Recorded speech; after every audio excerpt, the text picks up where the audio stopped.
Amin'ny ankapobeny dia resaka politika no resahana amin'ny tony fandarany tony natafiditra ny resaka toekarenana sosialy dia matetika misy fandraisany amin'ny politika izay ny famakafakana toy itony dia atao indrindra mba ahafahan'ny vahoaka manana repera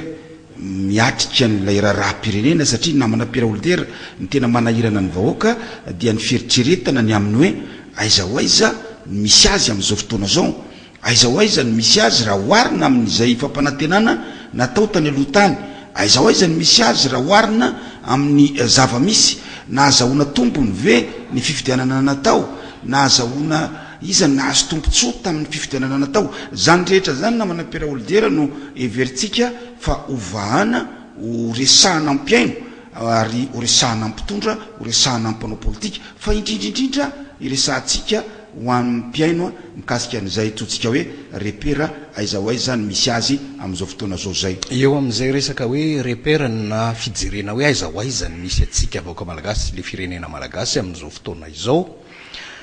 dia ilaina le antsotsika teny amin'ny teny malagasy hoe jeritodika ny fidiny vahoaka malagasy tamin'ny taona 2012 nifidy zay filohan'ny repoblika sy ny antenimera-pirenena indrindra moa ny filohan'ny repoblika nandrasana fatratra nandritra ny 5 taona io hoe ifarana ny krizy politika rehefa vita ny fifidianana iroso amin'ny tena fanavotana ny firenena isika ary dia tsy vitan'izay hoe ifarana ny krizy politika fa hiatrika ny famahana ny krizy ara-toekarena sy ara-tsosialy amin'izay mba isy fiadanana na isy fanatsarana farafaratsiny ny farim-piainan'ny vahoaka malagasy vita somatsara tokoa ny fifidianana tamin'ny faran'ny taona 2012 tafapetraka amin'ny toerany ny filohan'ny repoblika tamin'ny 20 ny volana janoary 2012 sy ny androm-panjakana zay tokony ho tafajoro tamin'izay fotoan'izay rotaona zay ny lasa na manamory tsy avonana ka ilaina le manao jeritodika mety ve nanahoana ny vokatra mahavelom-panantenana ve ny vita ary manahoana no avy arakaraky ny vita manko no ahafantarana hoe mahavelom-panantenana no avy eo indrindra no iverenantsika kely satria ny filohan'ny repoblika ankehitriny mihitsy Andriamatoa Hery Rajaonarimampianina raha nanao fianianana izy napetraka eo amin'ny toeran'ny filohan'ny repoblika teny amin'ny Kianjabeny Mahamasina ny 2020 ny volana janoary 2012 no nilaza mihitsy nilaza izy tamin'izay fotoan'izay fa ny vahoaka rehefa tonga ny fotoana anaovana jeritodika dia tokony ho afaka mirehare hoe mety tokoa zay zavatra vita zay ary mahavelom-panantenana ny ho avy hoe notsika kely anie namana Maurice Avonana izay tenin'Andriamatoa Hery Rajaonarimampianina tamin'io fiainany an'io milaza ny maha zava-dehibe zay jeritodika zay ka tokony hahavelom-panantenana ny vahoaka ny zavatra vita rehefa atao zay jeritodika izay sika malagasy rehetra no afaka irehirety indrindra rehefa manao jeritodika ny lalana ny diavana nilaza ny filohan'ny repoblika amin'izay tenin'izay tamin'io fianianana io hoe tokony ho afaka mirehire ny vahoaka malagasy rehefa manao jeritodika tongary ny fotoana zao manao jeritodika ny vahoaka malagasy hoe lasa ny rotaona afaka mirehire ve ny vahoaka malagasy amin'ny zavatra izay nataony ny fitondrana indrindra eo amin'izay nataony ny filohan'ny repoblika tao anatin'izay rotaona 2012 5 ary efa lasa ihany koa zay volana vitsivitsy ny taona 2012 afaka mirehire ve ny vahoaka malagasy teo indrindra mantsy namana Maurice Avonana no nitenenina n'Andriamatoa Hery Rajaonarimampianina filohan'ny repoblika tamin'io fianianan'io ihany hoe miandry ahy ianareo vahoaka malagasy miandry ianareo ka za filohan'ny repoblika de milaza fa tsy maintsy manaja ny fampanantenana sy ny toky nomeko anareo hoe raha lany filohan'ny repoblika de zao ny zavatra ho tanterahako zao ny fanatsarana ho ataoko amin'ny fiainanareo vahoaka malagasy zao ny zavatra ho tanterahako eto amin'ity firenen'ity ampandrosoana n'ity firenen'ity zay fampanantenana rehetra zay hoe Andriamatoa filohan'ny repoblika de tokony ho tanterahako ka rehefa tonga le fotoana anaovana jeritodika de ho hitanareo hoe tanteraka na miroso tanteraka any amin'le fanatanterahana zay fampanantenana zay hoenotsika kely namana Maurice Javonana zay tenin'ny filohan'ny repoblika tamin'io janoary 2024 io milaza fa tena tsy maintsy ho tanterahany ny fampanantenana sy ny toky rehetra zay nomeny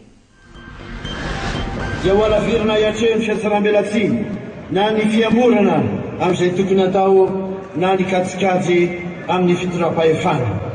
miandry ahy ianareo vahoaka malagasy amin'ny anajako ny fampanantenaina sy toky zay nomeko anareo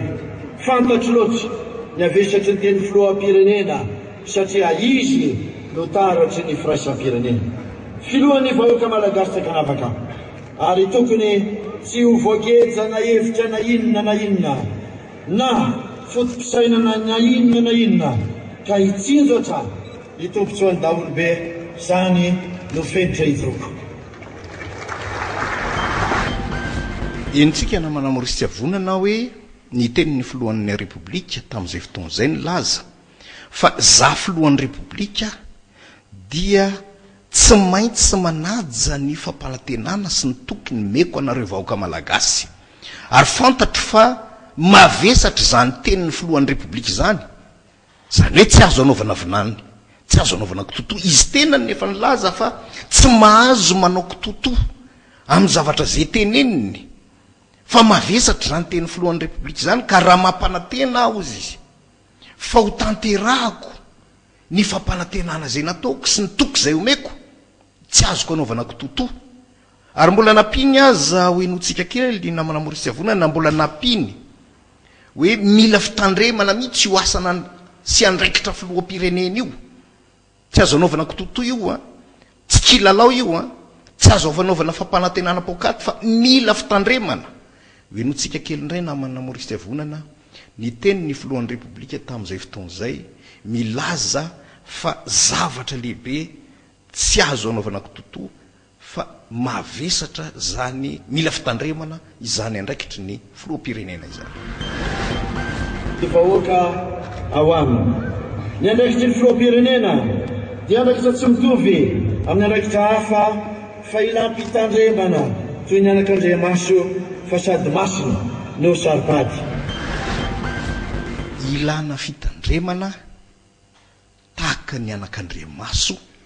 zany andraikitra filoham-pirenena izany zany tenina filoham-pirenena izany zany fampanantenana ataon'ny filoham-pirenena izany zany toko omen'ny filoham-pirenena izany tsy azo anaovana kitoto fa ilana fitandremana goavana satria mavesatra zany tenin'ny filoham-pirenena izany ary tsy azo anaovana kitoto dikan'izany dia izy mihitsy nilaza fa ny fampanantenana sy ny toky zay omeko dia tsy maintsy ho tanterahako ary amin'izay rehefa tonga ny fotoana ka isy vanim-potoana anaovana jery todika kely aloha dia arak'le enitsika tamin'ny voalohany teo hoe ny vahoaka afaka irere amin'izay zavatra vita teo amin'ny dingana ny lalovana aloha hoe tapitra zay ny rotaona na nahoana ny dingana vita inona ny tanteraka mitoky sy fampanantenana nomen'ny filohan'ny repoblika mavelo mpanantenana zay ary dia afaka miroso amin'ny dingana manaraka isika eo indrindra namana Maurice Javonana no mila malasy eritreritra satria niditra lalina ny filohan'ny repoblika tamin'ny teny zay nataony satria tamin'io fianianana io dia ny teny ny filohan'ny repoblika hoe ny vahoaka malagasy dia mitaky vokatra mivantana eo amin'ny fiainany andavanandro satria sahirana ny vahoaka ka mitaky vokatra mivantana tsy hoe mitaky vokatra io ndray andro any na mitaky vokatra io fa hitanareo ihany ny fandehany fa tena vokatra mivantana ary tsy vokatra eo amin'ny mbola resaka amin'ny savoana fotsiny hoe taux de croissance économique atsika ambony ny développement économique atsika efa mba mandeha fa tena hoe vokatra mivantana eo amin'ny fiainan'ny vahoaka mihitsy no nampanantenainy ny filohan'ny repoblika tokony meny hoenotsika mihitsy namana Maurice Javonana zay teny ny filohan'ny repoblika mampanantena fa anome vokatra mivantana eo amin'ny fiainan'ny vahoaka izay mitaky vokatra mivantana eo amin'ny fiainan'ny vahoaka izay mijaly sy latsaka ao anatin'ny fahantrana ahafahana izy ireo manantena sy mino fivoarana marina amin'ny hoavina. Zay zany na manamorisy avonana ny filazan'ny filoham-pirenena hoe za dia hanome vokatra mivantana fampanantenana goavana izay omeko izay ary tsy miteniteny foana amin'izay teneniko izay fa tenina filoham-pirenena mila fitandremana miteny azy ary dia nitandrina miteny an'izay. Noho izany dia tokony ho atoko mihitsy zay atsapanareo vahoaka malagasy amin'ny fotoana anankiray anaovanareo jeritodika, anaovantsika jeritodika, fa afaka mirery amin'ny zavatra ho atoko ianareo vahoaka malagasy, ho velom-bolonareo hoe nahafa-po zay ka ray roso amin'ny tingana manaraka velom-panantenana isika. Zay ny nampanantenainy roa taona mahery zay. Manina moa sika no nandefan'ireo sary sy feo reo namana Pierre Holder. Manina moa tsika no nampatsiahy ny vahoaka malagasy ny amin'ny hoe zao nambarana Andriamatoa Hery Rajaonarimampiana nampiatsatsika satria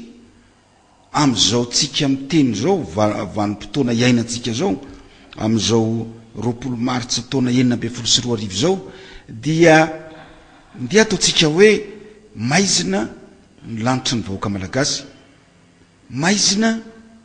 ny toekarena malagasy, maizina ny sosialy ny vahoaka malagasy. Ka mantantena ny sasany indraindray hoe fantatry ny filohan'ny repoblika ve